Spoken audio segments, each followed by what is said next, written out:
24শে ফেব্রুয়ারি 2026 অর্থাৎ আজকের দিন আবার একটি জয়, আইনের জয়, মামাটি মানুষের সরকারের জয়, সর্বোচ্চ আদালতের সিদ্ধান্তে এই জয়। নির্বাচন কমিশন যে পুরো এই প্রক্রিয়া অর্থাৎ ভোটের অধিকার দেওয়ার প্রক্রিয়াটাকেই বেআইনিভাবে পরিচালনা করছিল, তার জ্বলন্ত উদাহরণ হচ্ছে মাননীয় সর্বোচ্চ আদালত বারে বারে যে সিদ্ধান্তের কথা জানাচ্ছেন তাদের অর্ডারের মাধ্যমে। 24শে ফেব্রুয়ারি 2026-এর আগে অর্থাৎ আজকের আগে একটি অর্ডার মাননীয় সর্বোচ্চ আদালত দিয়েছিল এবং সেখানে তারা নির্দেশ দিয়েছিলেন যে ডিস্ট্রিক্ট জাজ এবং অ্যাডিশনাল ডিস্ট্রিক্ট জাজ তারা যে লজিক্যাল ডিসক্রিপেন্সির কথা বলা হয়েছে, যে আনম্যাপড শ্রেণীর কথা বলা হয়েছে ভোটারদের সম্পর্কে, সেইগুলির বিষয়ে সিদ্ধান্ত নেবেন। এই সিদ্ধান্তও কিন্তু ছিল অভূতপূর্ব, যা আগে কখনো কেউ দেখেনি। ইলেকশন কমিশনের যা নিজস্ব ক্ষমতা ভাবছিল বোধহয় সংবিধানের ঊর্ধ্বে, জুডিশিয়ারির ঊর্ধ্বে, কিন্তু সেটা নস্যাৎ করে দিয়েছিল সর্বোচ্চ আদালত। আবার কি হলো? মাননীয় সর্বোচ্চ আদালত দেখলেন যে এই লজিক্যাল ডিসক্রিপেন্সি এবং যা যা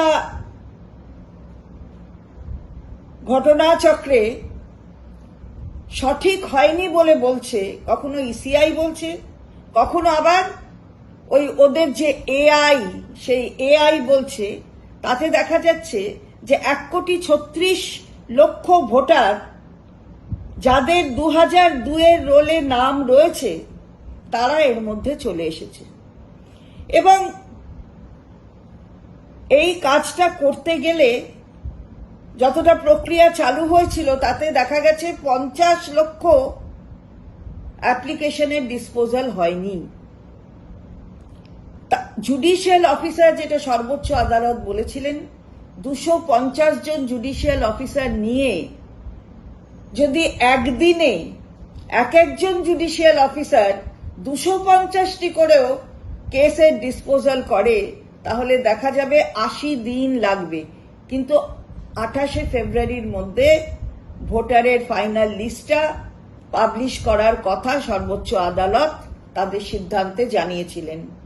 এবার তাই অকর্মণ্যতা ইসিআই এর, গোটা বিষয়টা পরিচালনা করতে যে তারা ব্যর্থ তা আবার প্রমাণ হলো আজকে যে অর্ডার দিয়েছে সর্বোচ্চ আদালত। আজকে কি দিয়েছেন? সিদ্ধান্ত কি সর্বোচ্চ আদালতের? সিদ্ধান্ত হলো যে এখন সিভিল জাজ সিনিয়র এবং সিভিল জাজ জুনিয়র তারাও এই প্রক্রিয়ার মধ্যে সামিল হতে পারবেন এবং দরকারে সম্মানীয় কলকাতা হাইকোর্টের মাননীয় প্রধান বিচারপতি, ঝাড়খণ্ড এবং উড়িষ্যা থেকেও জুডিশিয়াল অফিসারদের তিনি এই কাজে লাগাতে পারবেন। গোটা প্রক্রিয়া তাহলে কি বোঝাচ্ছে? যে যা যা হয়েছে সবই যা হওয়া উচিত ছিল তার বাইরে, সবটাই ব্যর্থতার প্রমাণ নির্বাচন কমিশনের, অর্থাৎ মুখ্য নির্বাচন কমিশন। এবং আরো বেশি করে বলতে হয় যে সিদ্ধান্ত ইতিমধ্যেই হয়েছে যে যা যা 24শে অক্টোবরের নোটিফিকেশনে ইসিআই বলেছিল যে নথিগুলো গ্রহণযোগ্য, এবং তার সাথে আবার সুপ্রিম কোর্ট অর্থাৎ সর্বোচ্চ আদালত তারাও বলে দিয়েছিলেন কোন কোন নথি গ্রহণযোগ্য। তার মধ্যে আধার আছে, তার মধ্যে মাধ্যমিকের অ্যাডমিট কার্ড আছে। এ সবই গ্রহণযোগ্য, এগুলো গ্রহণ করতে হবে। তাহলে হলোটা কি? হলো যে ওই বাংলা বিরোধী যারা, ওই বাংলা বিরোধী আর নির্যাতন কমিশন, এ তো নির্বাচন কমিশন নয়, এটা নির্যাতন কমিশন। আজকে বোঝা গেল যে আইনের ঊর্ধ্বে কেউ নয়।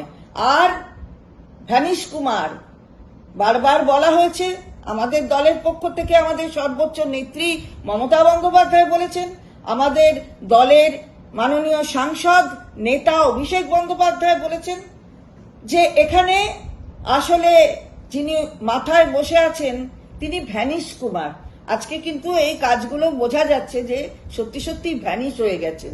অর্থাৎ জুডিশিয়ারি যে মেন এবং সবের ওপরে যে জুডিশিয়াল সিস্টেমটা বিরাজ করে, সেটা মনে হয় আর বেশি করে বলার অপেক্ষা রাখে না। এটা বলতে চাই যে ভারতবর্ষের গণতন্ত্রকে যারা নষ্ট করতে চায় তাদের মানুষ উপযুক্ত জবাব দেবে। এই যে কোর্টের রায় হলো, তারপরে মানুষের কোর্টের রায় ওটাও হবে, এবং সেই রায় যে যে কাজটা করতে যাচ্ছে তার বিপক্ষে হবে, এ বিষয়ে কোনো সন্দেহ নেই। মা মাটি মানুষের সরকারের যা যা বক্তব্য, সেই বক্তব্যগুলোই আরো এই জুডিশিয়াল প্রসেসে এই সিদ্ধান্তগুলোই কিন্তু গুরুত্ব পেয়েছে এবং তাকেই সঠিক মান্যতা দেওয়া হয়েছে। আমাদের মাননীয় চিফ জাস্টিস কলকাতা হাইকোর্ট একটা রিপোর্ট পাঠিয়েছে। সেই রিপোর্ট অনুযায়ী 250 জন জুডিশিয়াল অফিসারকে অ্যাপয়েন্টমেন্ট করা হয়েছে। তো এই 250 জন জুডিশিয়াল অফিসারের দিয়ে পুরো কাজটা করতে গেলে প্রচুর সময় লাগবে। তাই জন্য কলকাতা হাইকোর্ট অর্ডারটা অ্যাডিশন করেছে। অ্যাডিশনটা হচ্ছে, আগে যেমন ডিস্ট্রিক্ট জাজ আর অ্যাসিস্ট্যান্ট ডিস্ট্রিক্ট জাজ শুধু ছিল, সেটা এখন সিনিয়র ডিভিশন এবং জুনিয়র ডিভিশন জজেদের মিনিমাম 3 ইয়ার্স এক্সপিরিয়েন্স আছে, তাদেরকে অ্যাপয়েন্টমেন্ট করতে পারবে। ঠিক আছে, এবং তারা এগুলো ডিসাইড করবে।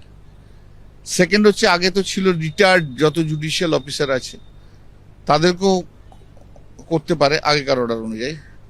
3 নম্বর বলেছে যে যদি মনে করে কোথাও যে না তারপরেও আরো জজ দরকার আছে, তাহলে ঝাড়খণ্ড স্টেট এবং বিহার, ঝাড়খণ্ড এবং উড়িষ্যা স্টেট, এই দুটো স্টেট থেকে রিটায়ার্ড যে জাজেরা আছে তাদের রিকুইজিশন করতে পারে। এবং সেখান থেকে চিফ জাস্টিস, 2 হাইকোর্টের চিফ জাস্টিসকে বলেছে নেসেসারি অর্ডার ইস্যু করতে। 2 নম্বর হচ্ছে, 14 তারিখ পর্যন্ত যে যত ডকুমেন্ট সাবমিট করেছে ইয়ারোদের কাছে আছে, সেই ইয়ারোরা সেই ডকুমেন্ট সমস্ত প্লেস করে তাদের যা বক্তব্য আছে তারা সেটা প্রিসাইডিং অফিসার মানে জজেদের কাছে সেগুলো দেবে এবং সেই অনুযায়ী তারপর তারা ডিসাইড করবে। এ গেল 2 নম্বর। 3 নম্বর হচ্ছে, 28 তারিখে ফাইনাল লিস্ট বেরোবে, কিন্তু তারপরও কন্টিনিউয়াসলি সাপ্লিমেন্টারি লিস্ট বেরোতে থাকবে। আর ইলেকশন কমিশন চাইলো যে তাদেরকে ডিসক্রিপশনের পাওয়ার দেওয়া হোক, যে তাদের ডিসক্রিপশন পাওয়ার আছে, অতএব তারা যেন নেসেসারি সার্কুলার ইস্যু করতে পারে, ইনস্ট্রাকশন ইস্যু করতে পারে। যে ওরেলি এটা বললো, এবং ওরেলি চিফ মানে 3 জজ সাহেবরা বললো না না তা হবে না, কিচ্ছু হবে না। জজের কোনো ডিসক্রিপশন কোনো কিচ্ছু না, যা আছে সেদিনকার মতো যা যা ছিল সেই ভিত্তিতে সমস্ত কিছু ডিসাইড করা হবে। বিহারের ইলেকশনের সময় কতগুলো ডকুমেন্ট ছিল, সেই ডকুমেন্টগুলো তো আছে, তার সঙ্গে আধার আছে, তার সঙ্গে হচ্ছে অ্যাডমিট কার্ড, মাধ্যমিক উচ্চ মাধ্যমিকের অ্যাডমিট কার্ড আছে, এই সমস্তগুলো রয়েছে।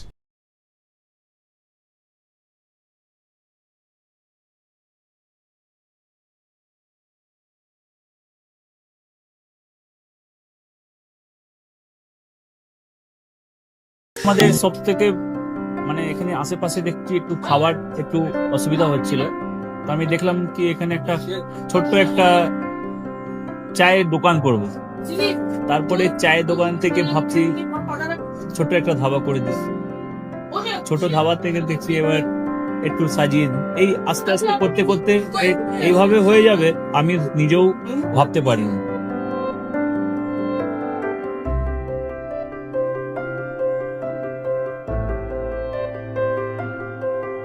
ব্যবহারের জন্য আমাদের এখানে কার পার্কিং থেকে নিয়ে গেস্ট খাবার থেকে নিয়ে বাড়ি এরকম কিছু ব্যাপার যদি থাকে তো মানুষকে বাড়িতে আমরা সার্ভিস দিতে পারবো, এইভাবে আমরা চেষ্টা করব।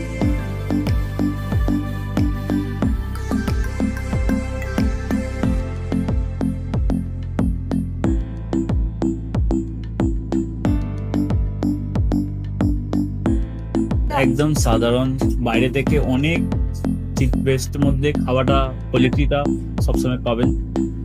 একবার আমি মানুষকে একবারই বলবো কি একবার আমাদের কাছে এসে একবার টেস্ট করে যাবেন। দুপুরবেলা থেকে আরম্ভ আমাদের খাওয়া, থালা, বেঙ্গলি থালা, চাইনিজ ফুড সবই আছে, একবার এসে টেস্ট করে যাবেন।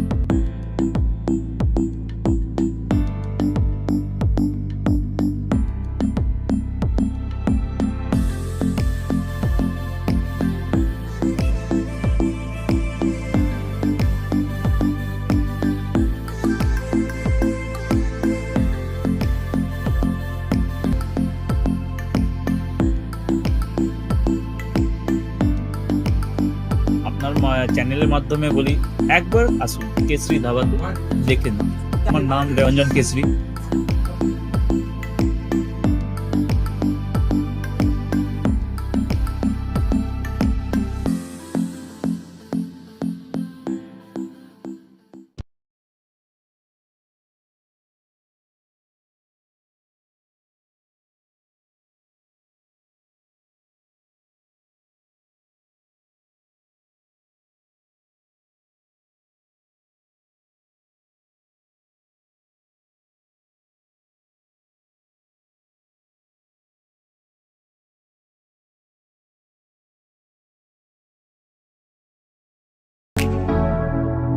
Keshari lighthouse, Keshari lighthouse এবং কেশরী লাইট হাউস নিজেদের রান্নাঘরকে আরো অত্যাধুনিকভাবে সাজাতে সমস্ত কিছু পেতে চলে আসুন নৈহাটি গৌরীপুর চৌমাথা বাজার কেশরী লাইট হাউস।